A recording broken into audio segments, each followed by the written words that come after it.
Yeah, so I'm going to just talk a bit about why coil orientation is an important consideration if you're using TMS in general, but in particular, I'm going to talk about paired pulse TMS a bit here, off the back of a recent paper that we just published.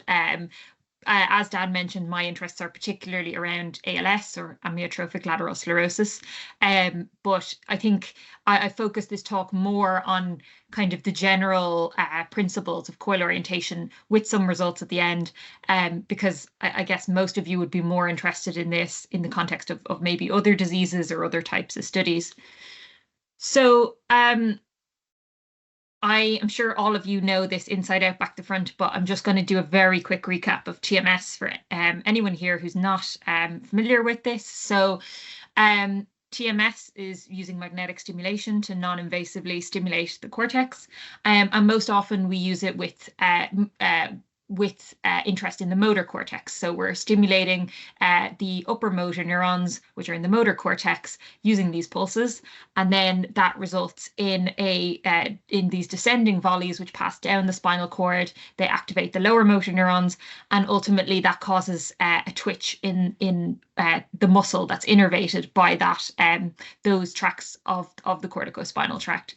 So by recording EMG or electromyography at the same time, as we apply these pulses, we can quantify the effect of the stimulation in terms of this muscle response, which we call a motor evoked potential, or MEP.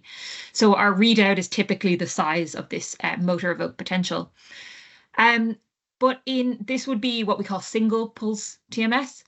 But if we just call that pulse that we're using to activate the motor neurons and to evoke this MEP, if we call that the test pulse, we can precede that with what we call a conditioning pulse. So the point of this conditioning pulse is to activate some other aspect of the motor cortical circuitry that has an effect on the responsiveness of the upper motor neurons, or an effect on their excitability. So we have two pulses, this pair of pulses, and they're separated by an interstimulus interval, or an ISI. And that interstimulus interval is designed so as to allow whatever effect the conditioning pulse had to manifest, so that when the test pulse is delivered, whatever effect the conditioning pulse evoked is taking place. So, for example, if the conditioning pulse activates some inhibitory circuits, it should have caused this or initiated this inhibition and dampened down the responsiveness of the motor neurons by the time the test pulse arrives. And then we can quantify the effect of that circuit that the conditioning pulse is activated by looking at how the average size of the motor evoked potential, or the muscle response, changed. So as most of you will be familiar with, the first of these paired pulse measures to be identified was the short intracortical inhibition, or short interval intracortical inhibition, so called because the interval between the two pulses is very short. It's just 1 to about 5 milliseconds. And the conditioning stimulus on its own is not strong enough to evoke a muscle response. So it is not evoking the muscle response. But what it is found to do is reduce the average size of the muscle response to the test stimulus. So if we compare the average muscle response with just the test stimulus to that with the test stimulus and the conditioning stimulus, we find that the conditioning stimulus is causing the test stimulus to have a lesser effect, or cause a smaller motor evoked potential. And then we can simply compare the average size of the muscle response with and without the conditioning stimulus to get a measure of this short intracortical inhibition, or SICI. The reason we're interested in measuring SICI is that various physiological and pharmacological studies have indicated that this change in the muscle response is reflective of GABA-A inhibition. So it's reflective of this inhibitory circuit using the GABA neurotransmitter. So the conditioning stimulus activates this inhibitory circuit, dampens down the upper motor neuron excitability, and causes a smaller muscle response. So that's particularly interesting if you're studying things like neurodegenerative diseases, because it can give us a measure of how well that GABAergic system is working in the motor cortex. Now, I'm sure you're all familiar with that, but to get into coil orientations, it's just important to recap on how TMS even causes this activation of the cortex. So in your TMS coil, you have these conductive coils or coils of wire, which you won't see because it's covered in plastic or some other casing. But we run an electrical current through through those coils inside your TMS coil. And what that does is induces a magnetic field, and the magnetic field runs perpendicular to the plane of the coil. So by placing the coil on the surface of the head, you induce a magnetic field perpendicular to that, so it's directed down into the cortex. So it passes through the scalp and the skull and all of that, down to the neurons. And then what it does is induces a secondary eddy current. So because the neurons are electrically conductive, the magnetic field will induce a secondary electrical current. Important to emphasize that eddy current runs in the opposite direction to the direction with which we were running electrical current through the coil. So just for anybody that's kind of starting out with TMS, this is important if you're thinking about what way around you want to position your coil. So if you look at the back of your Duomag coils or some of the other manufacturers, you see these arrows pointing downwards, and that's illustrating the direction of the electrical current being run through the coil. So actually the current that you're inducing in the underlying motor cortex is going in the opposite direction. So one thing I see a lot in publications talking about coil orientation is they say we position the coil with the handle pointing downwards. But actually, while for the majority of TMS coils that indicates that you're inducing the coil orientation, you're inducing the current in this direction, as this coil indicates. Some coils are actually designed with the electrical current being run in the opposite direction through the coil. So it's not often specific enough to just say that you position the coil over the head with the handle pointing in a certain direction. It's most important to indicate what direction the eddy current was actually being induced in the motor cortex. So just to highlight that, this is the electrical current direction, but this is the eddy current direction for a Duomag coil, for this Duomag coil. So the motor cortex runs, well, it depends for different people, but the precentral gyrus, which contains the primary motor cortex, typically runs at about a 45-degree angle relative to the midline of the head. So that's why we tend to work with coils at 45-degree angles, because we want we are typically looking to induce the current from posterior to anterior, perpendicularly across that precentral gyrus. So the vast majority of TMS studies of the motor cortex will use this posterior-anterior or PA orientation, where the coil is positioned at a 45-degree angle relative to the midline of the head, so that the induced current is running from posterior to anterior across the precentral gyrus, which contains the motor neurons. But you can use whatever orientation you like. So you can do lateromedial coil orientation, which is where you place the long axis of the coil parallel to the midline of the head, and then you're inducing the current from lateral to medial across the lateromedial axis of the head. Or you can turn the coil 180 degrees. So what you end up doing is inducing the current in the opposite direction, from anterior to posterior across the head. Now, of course, when you have a coil that has the handle coming down, so a lot of the coils are designed with the handle coming down, so that when you're holding it in posterior-anterior orientation, the weight of the coil is easier to hold.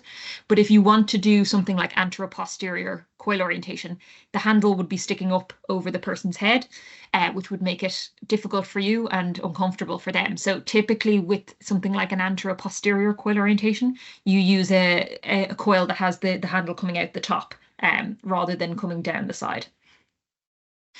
So the reason that typically people use posterior-anterior coil orientation is because if you systematically change or rotate the coil around through different orientations, you find that the posterior-anterior orientation requires the least stimulation intensity to get a given muscle response. Then if you rotate it to lateral medial, you have to use more intensity to get a similar muscle response. And then you have to use an even higher stimulation intensity to get the anterior-posterior orientation to give the same response. So that's just where the posterior-anterior kind of convention came from, is that it's just more practical because you can use lower stimulation intensities. So you might just say, okay, so we do that because we need to use the least intensity to get the same response. But that raises the question, are we just activating the same neurons but from different directions? Do these neurons, are we looking at the same neurons no matter what? They just require more oomph to get them going if we use a different coil orientation. So the answer to that is no. And to explain that, we need a brief tangent into epidural recording studies. Again, many of you will be very familiar with these, but for those who are not, these are highly invasive. They involve a surgery and sticking electrodes into the meninges at the spinal cord. So they're very invasive and they're not typically done. So we're kind of dependent on a very small number of studies, which were performed largely by De Lazzaro et al. To kind of develop these interpretations. But the key thing here is that when we stimulate the cortex, we ultimately evoke one muscle twitch, but actually before that muscle twitch is evoked, the activation of the motor neurons occurs in several waves. So we have, first of all, what we call a D wave. So we can record these as they're passing down through the axons of the upper motor neurons down through the spinal cord. So the D wave reflects the direct activation, D for direct activation of the upper motor neurons. So where we directly stimulate those upper motor neurons. But then we see after that, we have what's called an early I wave or an I1 wave. This comes just after the D wave and is associated with activation of layer 2-3 cells, which then synapse onto and activate the upper motor neurons in layer 5. So that's what the P5 stands for. So the I1 wave represents a monosynaptic activation of the D wave. So it's not from us directly activating the upper motor neurons. And then after that, we have these very kind of periodic, what we call later I waves. So I2, I3, I4, but we collectively call them later I waves. So we only see these when we do these epidural recordings. You won't see these if you look at your MEPs, because ultimately these D and I waves come together to result in the activation of the lower motor neurons and then ultimately cause a single contraction of the muscle. So you will only see these through epidural recording studies. But the key reason I bring these up is that we know that these are distinct, physiologically distinct phenomena. So the D wave, the I1 wave, and the late I waves represent activation of different circuits that ultimately lead to the activation of the upper motor neurons. So why this is relevant here is that when you look at different coil orientations while performing these recordings, you see that depending on which coil orientation you use, you preferentially activate different D or I waves. So if you start with the stimulation very low and you slowly turn it up, what you'll first start to see for a PA coil orientation is that first you'll start to see the early I waves or the I1 waves. Then you'll start to see the late I waves and then the D waves. So they don't, depending on which coil orientation, you preferentially start to see these different aspects of these descending volleys in different orders. If you use lateral medial coil orientation, as you turn up the stimulation intensity, the first component of the recording you'll see is the D wave. So actually this lateral medial coil orientation will preferentially just directly activate the upper motor neurons. And then as you turn it up more, you'll start to see the early and late I waves. And then critically, the anterior-posterior coil orientation, so that's the coil is 180 degrees relative to what we normally do, you see that actually the late I waves are initiated first. So the PA current direction preferentially induces whatever circuit or activates whatever circuit generates the early I waves, so probably layer 2-3 cells, whereas the anterior-posterior coil orientation preferentially activates that polysynaptic circuit that rhythmically reactivates the upper motor neurons, causing those late I waves. So they do seem to be activating different preferentially stimulating different aspects of the motor cortical circuitry. So the real reason why this is of interest in the case of paired pulse TMS and particularly short intracortical inhibition is that if you record short intracortical inhibition, or if you perform short intracortical inhibition while recording these epidural descending volleys, what you'll see is that the inhibitory effect of the conditioning pulse in short intracortical inhibition is acting via the late I waves. So you can see here in the black, this is just with the test stimulus, and in green is with the conditioning stimulus 3 milliseconds beforehand. So this is what we do to evoke a SICI effect. And you see that the D wave and the I1 wave are not really any different, but the late I waves are much smaller. So that indicates that the smaller muscle response that we see in short intracortical inhibition is the result of inhibition of this kind of polysynaptic circuit that's generating the late I waves.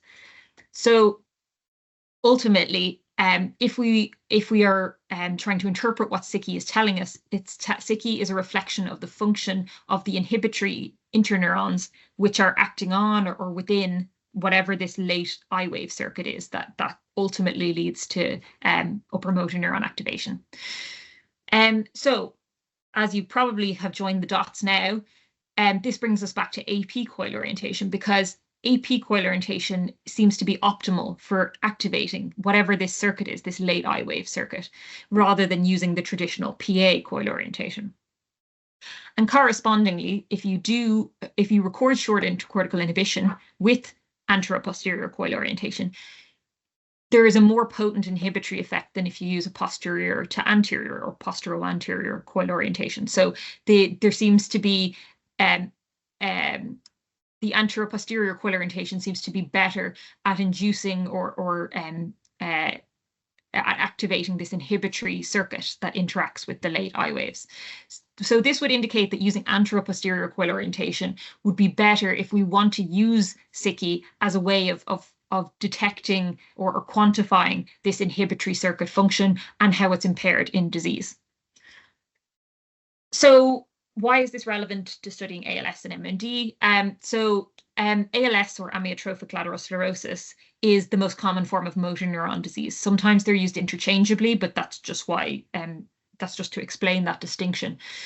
So most people know ALS as motor neuron disease, and it's a disease that causes the degeneration of both the upper motor neurons and the lower motor neurons. And it just has really devastating effects on those who are affected. So of course, it leads to inability to move. So that's things like being unable to walk or unable to use your hands. So that really takes away someone's kind of autonomy, their ability to take care of themselves and go about their lives.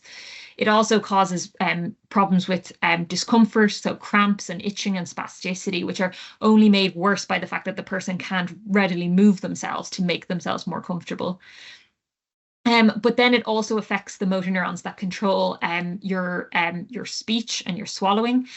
So people have difficulty eating or coughing. They also produce excess saliva. So a lot of people with ALS have a real fear of choking, and they have to move to using liquid foods to try and avoid that.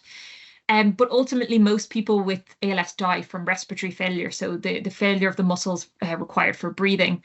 And it's really quite a rapid and severe disease. So on average, people die within 2 to 3 years of the symptoms beginning.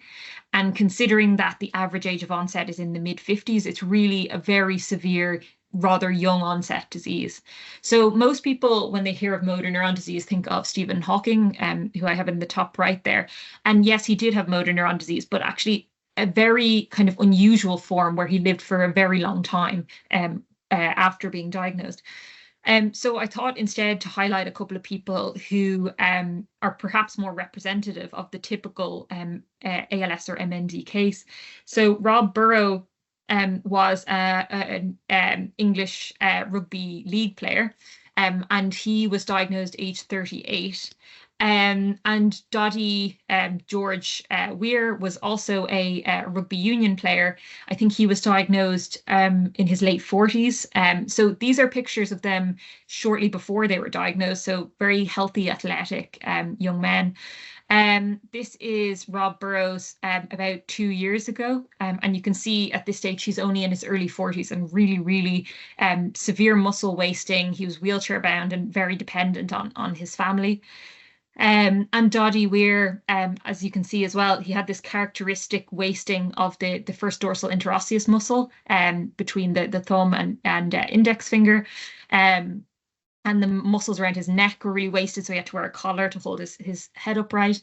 And these photos are from maybe 2 or 3 years ago now. Sadly, both Rob and Doddy have passed away. Doddy Weir died last year, and Rob Burrow died just last week. So, such young men and really a really, really severe disease. So one of the major issues with trying to tackle ALS or MND is that we don't have any biomarkers to test for the presence of ALS or to measure the severity or progression of ALS. So there's no quantitative tests that you can do to say that somebody has ALS. What you can do is a bunch of tests to try and exclude other mimics, but this takes a long time. People are often delayed in getting diagnosed or misdiagnosed. So typically people wait months or maybe one or going on even 2 years before they get the correct diagnosis. And that not only is kind of very devastating for the person and prevents them getting the right help they need, but also it means that we can't recruit these people into clinical trials until quite late in the disease process. So we are waiting until a huge amount of damage has been done before we can actually test if therapies are working, which means that we're likely going to not have an effect because so much damage has happened. But also it means that our clinical trials are not particularly good at testing if drugs are working because we don't have any quantitative measure of the disease process. So what we rely on instead is functional rating scales, which are kind of semi-subjective measures of the person's motor impairment. So they're not very good at detecting if drugs are working or not. And even if they are, even if they do detect it, we're probably intervening too late. So we really need some kind of biomarker which we can use for earlier diagnosis, as well as testing if the drugs are helping the disease. So this is where short intracortical inhibition comes in. So there are a huge number of studies that have looked at SICI in ALS. It's kind of come to prominence in the last kind of 5 years or so, but actually as far back as the 1990s and early 2000s, there was several studies that had shown that short intracortical inhibition was reduced in ALS. And this is just a figure from Hatashi Tankisi and Hugh Bostock and colleagues' paper recently, which was quite a nice large study, again showing this impairment in MND, and notably showing that people who had mimic diseases with similar symptoms didn't show this impairment compared to controls.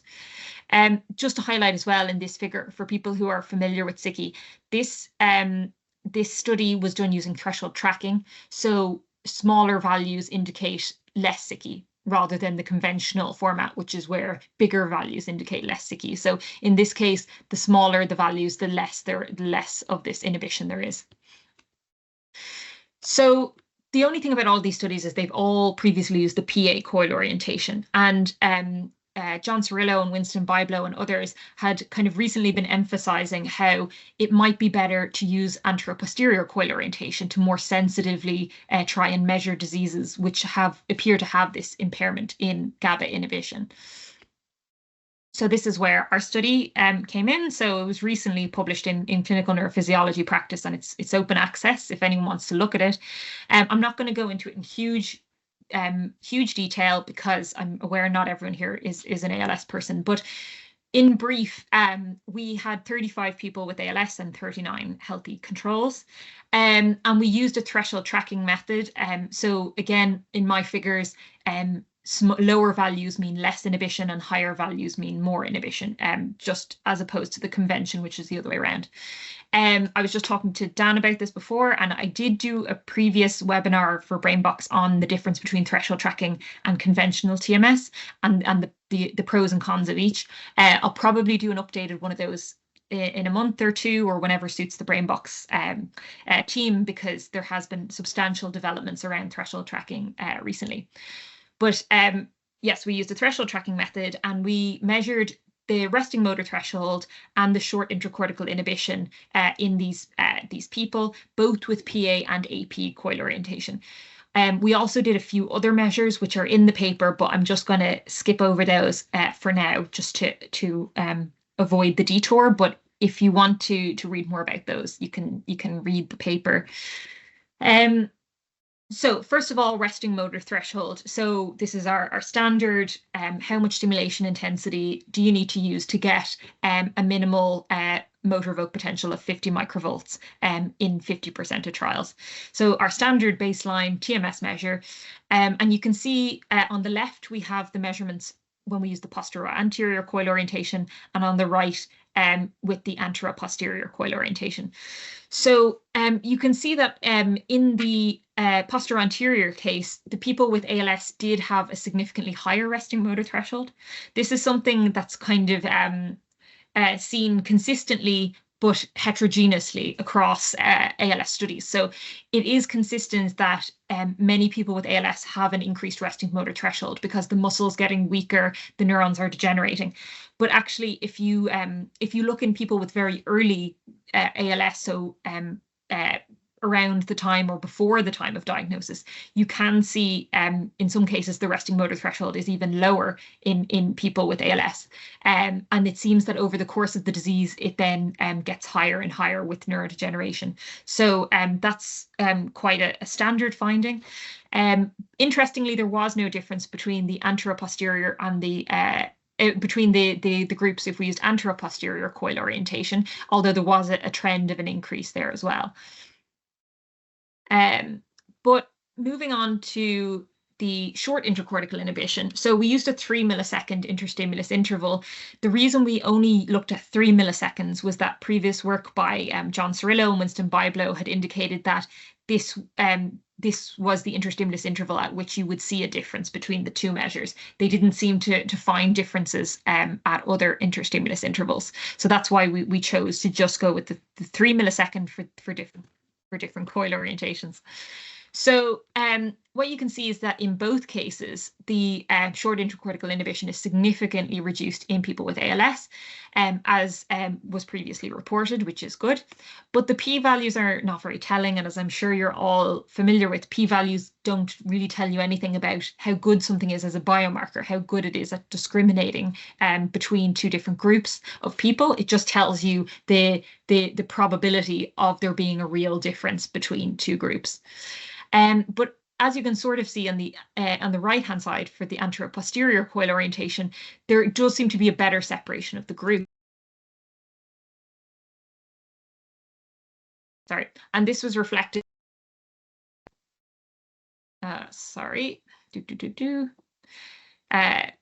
In the areas under the curve. So if we looked at the area under the curve values, so the closer this value is to 1, the better it is at, the better the measure is at discriminating between the two groups.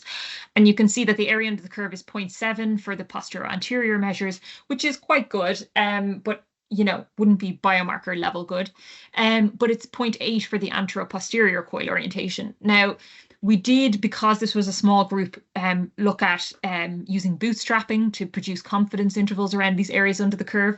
And when we produced those confidence intervals, they did overlap for the two measures. So we, while there may be an indication here at this smaller sample size that the AP coil orientation is a bit more sensitive, we couldn't definitively say that based on our confidence intervals. So one of the things that you often see in studies of SICI in ALS is what they do is they average the measures across different interstimulus intervals. Now, no one has done the anterior-posterior coil orientation before in ALS, so we thought, why don't we look at if we average the two? So if we combine them, is there some improvement in the sensitivity of these measures? But actually, there was pretty much no improvement, a very marginal change from 0.8 for just the anterior-posterior to 0.83 for the average of the two. So this led us to query why is this? So one suggestion was, are we just measuring the same thing with the two measures? Or, maybe AP is a bit bit more discriminative, but are we just measuring the same circuitry? So should we just do one or the other? Why? So in a diagnostic setting, is there any advantage to doing both? Should we just pick, for example, anterior-posterior coil orientation? But when we looked at the relationship between these measures within people, actually that doesn't seem to be the case. So there was no significant correlation between these measures within people. So there doesn't seem to be any relationship between the two measures. So you can see the p-values for the correlations, and in blue you have controls, and in red you have people with ALS. So if anything, actually, there was a bit of a negative. So I think the rho value for the correlation in ALS was something like about minus 0.3. So there was almost a slight negative correlation, if anything, in ALS. So it doesn't seem to be capturing the same thing. So if you put this into the context of using these measures for trying to detect ALS in a diagnostic setting, it seems like both measures should be recorded. And if anything, you see here that the people with ALS who had the most abnormal of one measure had relatively normal or the least abnormal in the other. So it seems like potentially both measures could be used in a complementary way to provide more information about or more evidence of cortical impairment in ALS. And this kind of lack of correlation explains why, if you just take the average, if anything, you're going to lose or not gain any discriminative power, because you could be averaging one abnormal measure with one normal measure and blurring or blunting the ability of your measure to discriminate between groups. So what does this mean for ALS biomarkers? So as I said, it indicates that, at least in some cases, averaging across different measures that reflect different things is not always a good approach and may lead to us losing sensitivity for disease. And particularly in the context of ALS, which is a very heterogeneous disease, and we actually think it's probably a combination of lots of different diseases, it's probably good to always keep in mind the individual measures and keep them separate, so that we can detect if there are different subtypes of the disease, and potentially help us to diagnose them more accurately. It also indicates that we should consider using short intracortical inhibition with different coil orientations during diagnostics. So ALS with a PA coil orientation is already used by some teams to support their diagnostic workup. So adding in anterior-posterior coil orientation when doing that could provide additional complementary measures. It also provides further evidence that short intracortical inhibition with the two orientations are not the same thing. So we're not simply measuring the same thing. And generally, if you're using SICI to study diseases or even various processes in healthy people, it's worth considering using different coil orientations to capture the full spectrum of this activity. And also, as I said, ALS is a heterogeneous disease, and our findings further indicate that the nature of this motor cortical impairment is not consistent across people with ALS. So different people were showing abnormalities in the AP or the PA orientation SICI. And just to follow that up, we did do correlations to things like the length of their disease, so their disease duration, as well as their motor impairment scores, and there was no correlation. So it doesn't seem to be simply a case of capturing different stages of the disease in different people. So I feel like it's always important just to tag on some kind of limitations or realities to this research, because in papers, typically people only kind of present the fully polished final picture. And that doesn't really represent the difficulties that can be involved in these studies.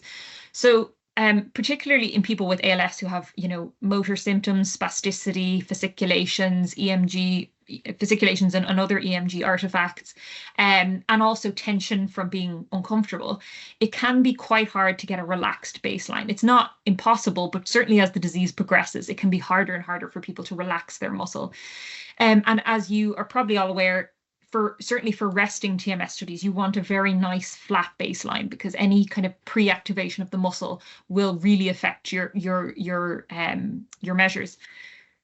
So as a result, you often have to end up binning a lot of trials if a person becomes tense, or stopping the measure and restarting the measure, which can result in your coil overheating because you're giving more and more and more pulses.